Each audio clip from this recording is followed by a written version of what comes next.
Algo que le interesa a todos los médicos que no manejan la ventilación mecánica es saber cómo programarlo. Y bueno, lo que podemos decirle, una manera sencilla de programarlo, es bueno, conociendo también el ventilador. Obviamente que hay que conocer todos los ventiladores, básicamente tienen tres componentes. Un componente que es el control de mando. Generalmente, como esta modalidad, que es el ventilador, la pantalla de un ventilador Vela, tiene, por ejemplo, el control de mando en estos botones en la parte inferior. Control de mando donde yo puedo modificarle con determinado botón cuánto quiero de cada una de estas cosas. Si es en el modo de presión control, pues la frecuencia respiratoria, la presión, el tiempo inspiratorio, PIP, sensibilidad y el FiO2.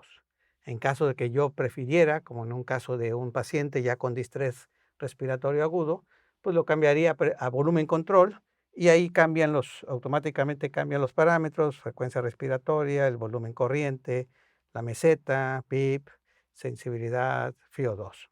Es más o menos como es un control de mando de un ventilador. La segunda parte del ventilador tiene un sistema de monitoreo, en donde yo voy a estar viendo números los parámetros que está manejando y las gráficas que hemos venido comentando, que uno puede prefijar. En este caso, ahí están dibujadas las de presión tiempo, flujo tiempo y volumen tiempo. Y el tercer y último componente es el de las alarmas. Entonces hay un botón donde uno prefija y aparecen las alarmas y uno le pone tanto de frecuencia respiratoria hacia arriba o tanto hacia abajo, bueno, se alarma el ventilador. Tanto de presión se alarma el ventilador, tanto de tiempo expiratorio, tanto de PIP, perdón, tanto de FiO2, se alarma el ventilador. De estas modalidades de alarma o todas las alarmas, ninguna se convierte en control de mando, excepto la alarma de presión. En este caso, como es presión control, pues obviamente que ahí queda la presión, pero si es en volumen control, se puede ir demasiado alta la presión y entonces el límite de alarma se convierte en un control de mando en donde ya no va a subir de ese parámetro que le pusimos de límite de alarma.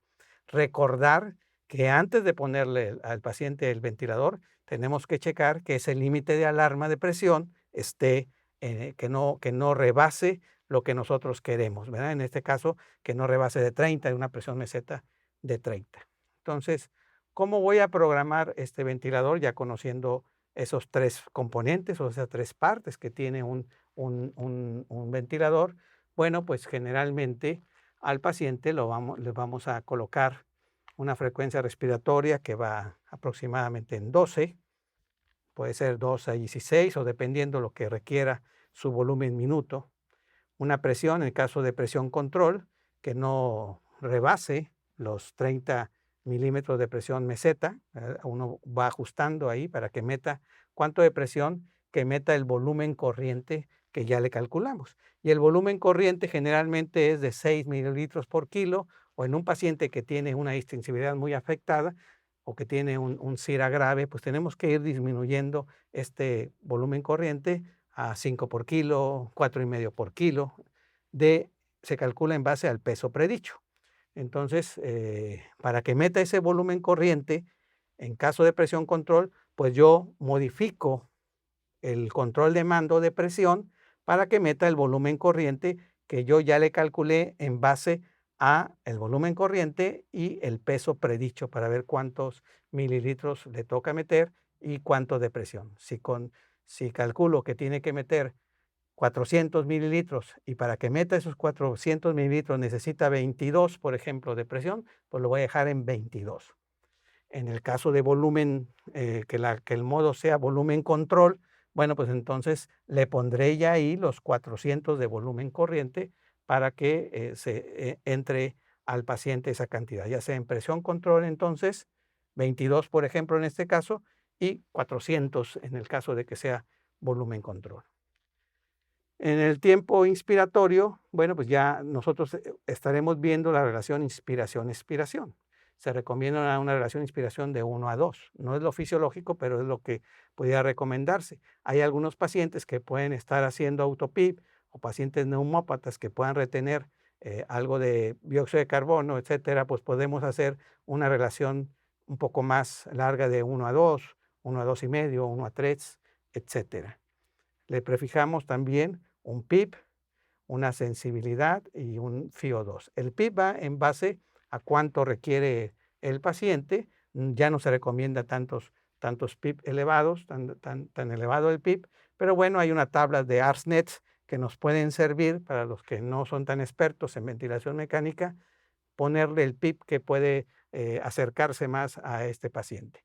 La sensibilidad generalmente la ponemos muy fácil. Si es en modalidad de volumen control, pues -2 de presión, y en caso de un presión control, más o menos como 3 de flujo, de velocidad de flujo, es lo que le ponemos de sensibilidad.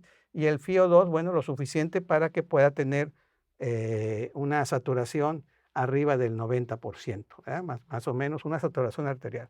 Un FiO2 lo suficiente para que mantenga una saturación arriba del 90%. Hay algunos pacientes con SIRA graves que pudiera ser que se puedan manejar con un poquito menos. No es necesario llevarlos a FiO2 más elevados para mantener saturaciones altas, como del 94, 95, 96%. No tiene ningún objeto. Importante es entonces para programar el volumen corriente, que la presión no me llegue, pero una presión meseta que esté por debajo de los 30 centímetros, un driving pressure que sea por debajo de 15, algunos por debajo de 13. Recordar que el driving pressure o la presión de distensión es la diferencia que hay entre la presión meseta menos el PIP. Esta es la presión de distensión y esto pues nos habla mucho de qué tan distensible es ese pulmón, esos alvéolos, y que no debe de ser mayor de 15. Entonces esto es lo recomendado para cuando programamos un ventilador, una frecuencia respiratoria que ya vamos a ir viendo y un volumen minuto adecuado para que el paciente no retenga tanto dióxido de carbono, no tenga un pH menor de 7.20.